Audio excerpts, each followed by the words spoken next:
multiple new factions, brand new mechanics, and some news about the best faction in the game. That's all to come in today's special edition of the Warhammer 3 News.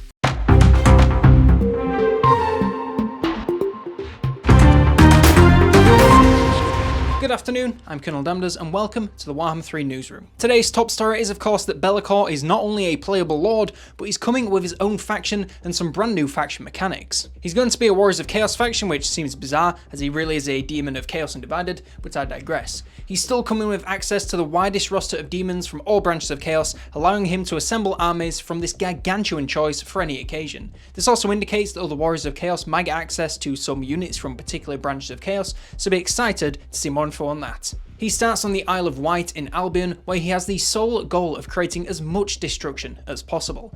Now, we don't get a full look at his mechanics since they'll be revealed alongside the Warriors of Chaos update that's coming soon, but we do get a couple of them. He's coming with his own set of unholy manifestations, which are abilities unlocked by defeating an army aligned with each of the 4 branches of Chaos, or sacrificing souls, which are a new currency for the Warriors of Chaos. Each one is themed to their own Chaos God, and we find out the scene's choice, which allows him to create portals to travel the mortal realms much faster.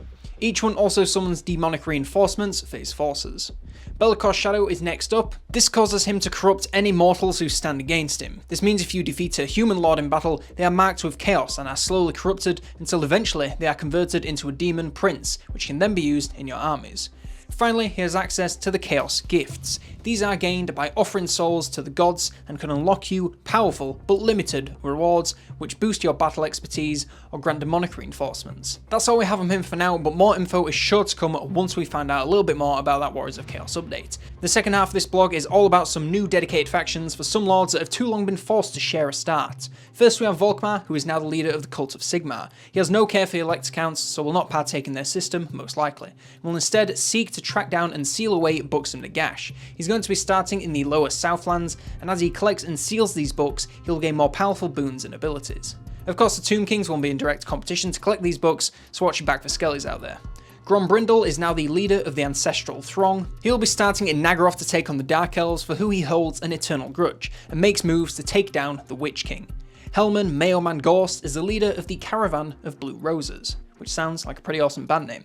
He's moved east in order to be closer to the Nagashizar fortress, which will no doubt play a part in his campaign, alongside likely nearby Cathay and Ogres. Vlad the Dad and Mommy Isabella are still sticking together, don't worry, but things are changing in their relationship. Whichever you choose as your starting legendary lord will be a legendary lord, but the other will be unlocked as a legendary hero so that they can always be in battle together, even with the new reinforcement system. Don't know how I feel about this, but we'll have to wait and see how it plays.